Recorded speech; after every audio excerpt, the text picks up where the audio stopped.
அஸ்ஸலாமு அலைக்கும் வரஹ்மத்துல்லாஹி வபரகாத்துஹு. அன்புள்ள சகோதரர்களே, இன்றைக்கு நாம் பார்க்க போகின்ற ஒரு நபித்தோழருடைய வாழ்க்கை வரலாறு இஸ்லாத்தின் முதல் தூதுவர் முஸ்அப் இப்னு உமைர் ரலியல்லாஹு அன்ஹு. இவர் மக்காவில் மிக பெரிய செல்வந்த குடும்பத்தில் பிறந்தவர். இவருடைய இளமை, அழகு, செல்வம், வசதி அனைத்தும் இவரிடம் இருந்தது. மக்காவில் மிக அழகாக ஆடை அணிந்தவர், நல்ல வாசனையை பயன்படுத்தியவர் என்றால் அது முஸ்அப் இப்னு உமைர் தான். ஆனால் இஸ்லாத்தை ஏற்றுக்கொண்ட பிறகு அவருடைய வாழ்க்கை முழுவதும் மாறிப் போயின. அவருடைய தாயார் அவரை மிகவும் நேசித்தார். ஆனால் இஸ்லாத்தை ஏற்றதற்காக அவரை வீட்டில் பூட்டி வைத்தார், உணவையும் நிறுத்தினார். இருந்தாலும் முஸ்அப் அவர்கள் தங்கள் ஈமானை என்ன செய்யவில்லை, விட்டு கொடுக்கவில்லை. இதை பற்றி முஸ்அப் இப்னு உமைர் அவர்கள் சொல்லுகின்ற நேரத்தில், என் தாயின் பாசத்தை விட அல்லாஹ்வின் பாசமே எனக்கு மேலானது. என் தாயார் என்னை வீட்டிற்குள் அடைத்தார், ஆனால் அவரால் ஈமானை அடைக்க முடியவில்லை.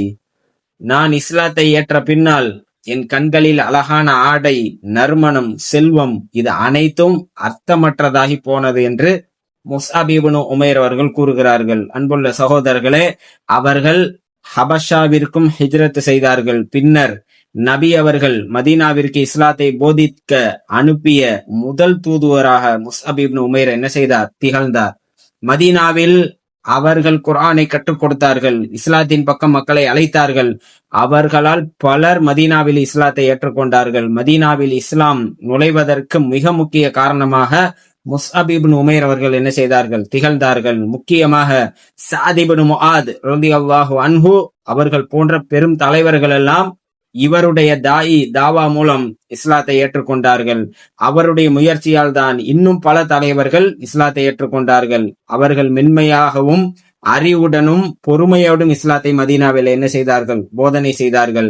இதை பற்றி முஸ்அப் அவர்கள் சொல்லக்கூடிய நேரத்தில், குர்ஆனை கற்றுக் கொடுக்கிறவன் உண்மையில் உலகத்தையே ஒரு மனிதனுக்கு கற்றுக் கொடுக்கிறான். நான் எடுத்து வைத்த ஒவ்வொரு அடியும் மதீனாவில் இஸ்லாமின் விதையை நடுவதற்காகத்தான். ஒரு காலத்தில் மக்காவில் செல்வந்தர்களின் விருந்துகளில் நான் இருந்தேன். ஆனால் இன்றைய நாள் மதீனாவில் ஏழைகளுக்கு குர்ஆனை கற்றுக் கொடுத்து கொண்டிருக்கிறேன் என்று முஸ்அப் இப்னு உமைர் அவர்கள் கூறுகிறார்கள். மேலும் சொல்றாங்க, என் கையில் இருக்கும் குர்ஆன் அது மதீனாவின் பல இதயங்களை வென்றெடுத்தது. குர்ஆன் மனிதர்களின் இதயத்தை மாற்றும் சக்தி உடையது. வாளால் செய்ய முடியாத அனைத்தையும் இந்த அல் குர்ஆன் என்ன செய்யும், செய்து முடிக்கும் என்று சொல்கிறார்கள். ஒரு நகரத்தை நீங்கள் மாற்ற வேண்டும் என்று நினைத்தால் நீங்கள் அங்கே குர்ஆனை என்ன செய்யுங்கள், கற்றுக் கொடுங்கள் என்று அவர்கள் கூறுகிறார்கள். அழகான வார்த்தைகள் அல்ல உள்ளத்தை வெல்வது, அல்லாஹுடைய வார்த்தை தான் இதயத்தையும் தொடும், உள்ளத்தை வென்றெடுக்கும் என்று அவர்கள் கூறுகிறார்கள். மேலும் சொல்கிறார்கள், குர்ஆன் இரும்பை விட வலிமையானது. காரணம், எவ்வளவு பெரிய கல் நெஞ்சக்காரராக இருந்தாலும் அவருடைய உள்ளத்தையும் அல் குர்ஆன் என்ன செய்யும், மாற்றக்கூடிய சக்தி உடையது அல்லாஹ்வுடைய வேதம் என்பதை முஸ்அப் இப்னு உமைர் அவர்கள் கூறுகிறார்கள். அன்புள்ள சகோதரர்களே, பத்ரு போருக்கு பிறகு உஹது போரில் முஸ்அப் அவர்கள் நபி அவர்களின் கொடியை ஏந்தினார். அந்த போரில் மிகப்பெரிய சோதனை ஏற்பட்டது. எதிரிகள் நபி அவர்களை கொலை செய்ய முயன்றார்கள். அப்போது முஸ்அப் அவர்கள் கொடியை பிடித்துக் கொண்டு நின்றார். ஒரு எதிரி அவர்களின் கையை வெட்டினார். உடனே அவர்கள் மற்ற கையால் கொடியை பிடித்தார்கள்.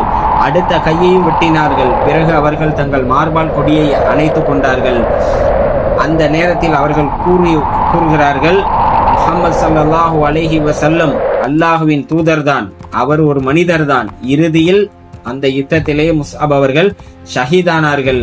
அவர்கள் மறைந்த பின்னால் அவர்களை கஃன் செய்வதற்கு கஃன் துணி கூட முழுவதும் போதவில்லை. சகோதரர்களே, தலையை மூடினால் கால் வெளியே தெரிகிறது, காலை மூடினால் தலை வெளியே தெரிகிறது. இதுதான் ஒரு காலத்தில் ஆடம்பரமாக செல்வ செழிப்பிலே திளைத்து வாழ்ந்த முஸ்அப் இப்னு உமைர் அவர்களுடைய முடிவு என்பதை நாங்கள் பார்க்கிறோம். இந்த தியாகங்களை பற்றியெல்லாம் அவர் ஏற்கனவே சில வார்த்தைகளில் அவர் சொல்லி இருக்கிறார். அவர்கள் கூறுகிறார்கள், மக்காவில் நான் செல்வத்தின் அடையாளமாக திகழ்ந்தேன், இன்றைக்கு மதீனாவில் நான் தியாகத்தின் அடையாளமாக திகழ்கிறேன் என்று.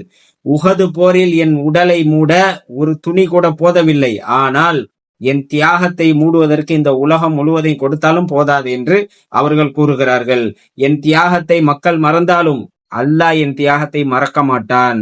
உலகம் என்னை ஒரு காலத்தில் மனம் வீசும் இளைஞனாக பார்த்தது, ஆனால் இன்று இரத்தத்தில் நனைந்த வீரனாக உலகம் என்னை காண்கிறது என்று. என்னுடைய சுவாசங்கள் நின்று போனாலும் என் வாழ்க்கை கற்றுக் கொடுத்த பாடம் இன்னும் இந்த உலகத்தில் என்ன செய்கிறது, தொடருகிறது என்று அவர்கள் என்ன செய்கிறார்கள், சொல்லி காட்டுகின்றார்கள். அன்புள்ள சகோதரர்களே, இந்த வாழ்க்கை நமக்கு தரும் பாடங்கள் என்ன? ஈமான் வந்தால் வாழ்க்கை முழுவதும் மாற வேண்டும். செல்வம் வசதி எல்லாம் தற்காலிகம் என்பதை இப்பையிலிருந்தே உங்களுடைய பிள்ளைகளுக்கு சொல்லி வளருங்கள். மாடி வீடு கட்டுவதல்ல, அதாவது துனியாவுடைய வெற்றி அதல்ல லட்சியங்கள். ஈமான் தான் நிரந்தரம் என்பதை அல்லாஹு தாலா ஈமான் தான் நிரந்தரம் என்பதை உங்களுடைய பிள்ளைகளுக்கு என்ன செய்யுங்கள், சொல்லிக் கொடுங்கள். அல்லாஹ்வின் பாதையில் தியாகம் செய்ய தயாராக ஆக வேண்டும்.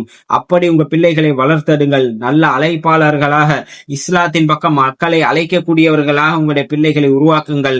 மென்மையானவர்களாக, அறிவு உள்ளவர்களாக, நல்ல ஒரு பொறுமைசாலிகளாக உங்களுடைய பிள்ளைகளை உருவாக்குங்கள். இறுதியில் அல்லாஹுடைய அருகில் கிடைக்கும் நிலைதான் மிக முக்கியமான சகோதரர்களே. முஸ்அப் இப்னு உமைர் அவர்கள் நமக்கு கற்றுக் கொடுத்த மிகப்பெரிய பாடம், உலகத்தை விட்டாலும் ஈமானை விட்டுவிடக் கூடாது என்பதுதான்.